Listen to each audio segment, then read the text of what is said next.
Hey everybody, it's Mike Campos here with San Diego Funding, and I'm with the legendary Gary Massa here with Massa & Associates. Hello, happy Friday. And guess what? Today, we're talking politics. We're jumping in, we're taking the plunge. And again, Mike, just so it's clear, you'll never catch either one of us talking about politics, but these particular things that are on the ballot right now, impact our business, and we're very passionate about them, and we want to just make sure that we help spread some of the education as to what these bills are or are not to help you make better decisions. That's right. And so today we're going to talk about first is Proposition 5, which is on the ballot for voting right now. And again, that's 10 days from now, right, Mike? 10 days, yeah, okay. TikTok. November 6th. So Prop 5 is a vote to edit the existing property tax rollover, which is Proposition 60, Proposition 90. Right. And currently right now, it's a one-time property tax rollover for a homeowner that is either disabled or over the age of 55. And Correct. just to summarize, it basically means that if you lived in a house a long time, your property tax bill is pretty dang low. Right. And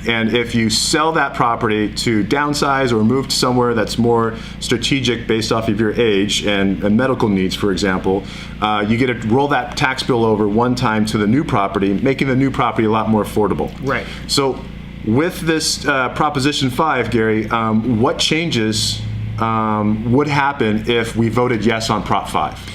Okay, well, again, maybe let's go back to a little bit of like what the problem is or what the challenge is and why this is even on the ballot right now. Okay? All right. So basically before, somebody could, maybe they bought their home 20 years ago, 30 years ago, or 10 years ago, and because of, the home prices in California start to fluctuate so much, it was really easy for somebody who, stayed in their house, raised their family, or whatever the case, 20 years later for that price to have doubled, maybe even tripled in some areas.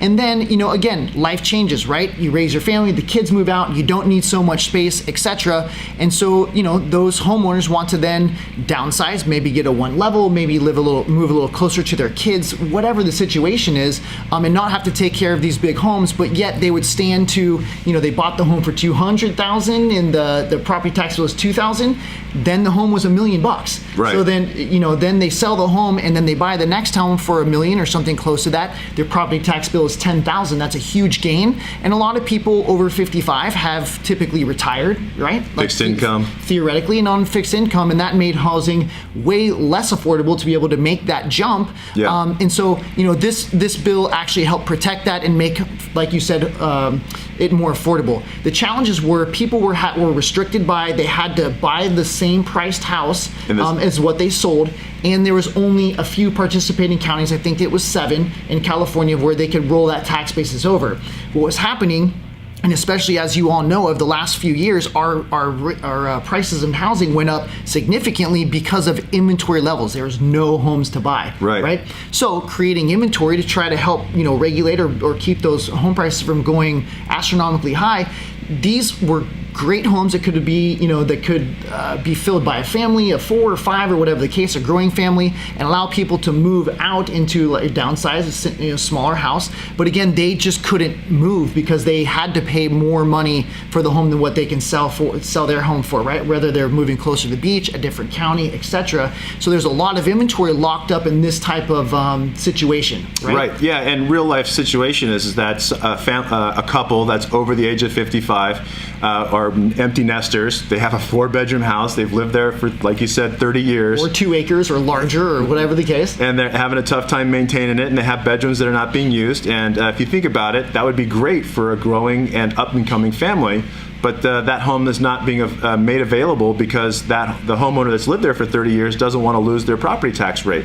Right. And so this has been a great opportunity to entertain the existing Prop 6090 for that older couple to move out, find a simpler home to maintain based off of their age, and then let a growing family move in. Right, and fit their lifestyles a little bit better. Right. But it hasn't been used as widely as we would have liked, and the reasons are, like you said, because they're trapped basically by having to spend the same amount of what they can sell for or less, the participating counties, or they've only done it one time. Now, Mike, let's face the facts here is that when you're 55 and you can enact this, most people are going to take advantage of it, move out, get the next house.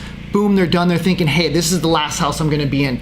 But the difference between being 55 and 75 or 80, life changes a lot, lifestyle changes a lot. And after that, you probably definitely need a smaller house. Maybe you need to be really close to the family, whatever the case is. But yet now you're stuck in that home again because you can't transfer it another time. Right. So why not allow somebody to use that again more than one time? And the other issue that created is even if they did use it the one time, there was no additional tax revenue generated for the state of California. It was kind of what's been called an unfair tax situation. Your neighbor could be paying $2,000, for property taxes. You have the same house paying $15,000 a year, right? But the issue is now that they're offering another formula for if somebody buys upward, why not allow them to buy $1.5 million when they sold their $1 million home? They're not going to take that same tax base as $200,000 with them. There's a new formula that's going to actually increase that tax amount to bring more tax revenue to the state of California through their property taxes.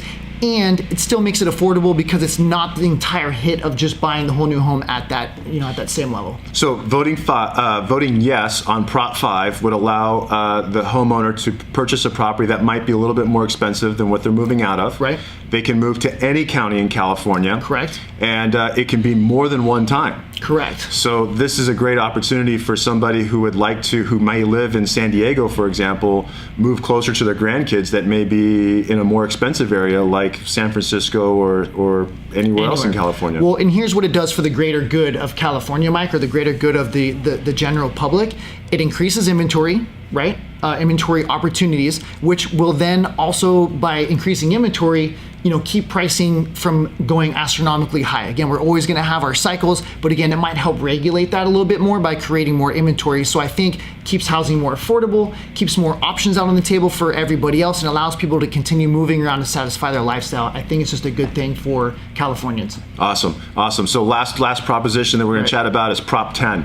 Prop 10 discuss rent control and a new set of rules and laws that they want to enact for rent control. Right. And I get it. We need to. California is definitely struggling with affordable housing. It's always been an issue. It's a work in progress. Rent control's been around for a long time on units that are older than 1995, and rent control today is mainly on multi-unit properties. Correct. 4 units, 5 units, 10 units, etc. What does rent control look like if it was to be voted in based off of Prop 10? Well, with the way that this is written in, it actually then includes now single-family homes, condos, townhomes, duplexes. Basically, any property is subject to then rent control, and there would be certain limitations about what you can and can't charge for the rent, and that would be decided at the city council level without a vote of the public. Right. So basically, any person who has the desire of renting out their current home, or any person who rents a property today, would now be subject to rules and regulations set forth by whatever city council they're a part of. Correct. Could or could not be enacted. It's not a guarantee that it would happen. Right. But again, this really changes our free markets, right? And the challenge is, or let me rephrase that, in as much as I love and respect and appreciate the job that our city council does on city levels for all the cities around here, I personally, as a homeowner, as an investor and a landlord, and just in support of free markets, would prefer to allow the market to dictate what type of rents and prices we can charge, or have it to a vote of the general whole. Right. Now, again, Mike, we were just talking before this, and you brought up a great point, is that this may discourage people from coming into San Diego or into California and investing here. And what got us out, or here in San Diego, in my own opinion, what got us out of our recession was we had investors coming from out of state, out of the country, that bought up a lot of the inventory to help level and basically start the change. Stabilize our real estate market. Thank you. Stabilize our real estate market. So we needed those investors. And now we do have a high amount of renter or investor properties. But again, that's creating more opportunity or more inventory of rentals that, again, if there's still the free market, allows for, maybe keeping homes more affordable. If not, and the investors pull out, like you said, owner occupants have to move in, creating like a shortage of actual rental properties, driving prices up, or what would maybe drive prices up even more. Now, again, I'm not against affordable housing. I still think that the whole the whole value here needs to be inventory, right? And affordable housing options, which again is also on the ballot as well. That's a different topic. But at the end of the day, it's about inventory, not controlling what's already there. We should still have the free markets dictate what we can and can't do as property owners. Yeah, I agree. I mean, if a landlord today, cap rates in San Diego are already pretty thin. So, I mean, if a landlord today is struggling to earn a certain cap rate, then there's additional controls inhibiting them to make the profit. They most likely would probably sell that property and move on, whether it's out of state or out of area, and then they would sell that property most likely to an owner-occupied buyer. And then we have, as you said, less inventory for rental units in San Diego. So this may not be the right solution, and that's why we're kind of not really supporting this Prop 10. Yeah, I completely agree. So I think that's all we have, though, right? Yeah, so if you guys would like more information about these propositions that affect real estate today, or anything else about all things real estate, feel free to reach out to one of us, and we look forward to talking to you soon. And again, get out there and vote. It's your duty. It's your opportunity. November 6th. Have a great weekend.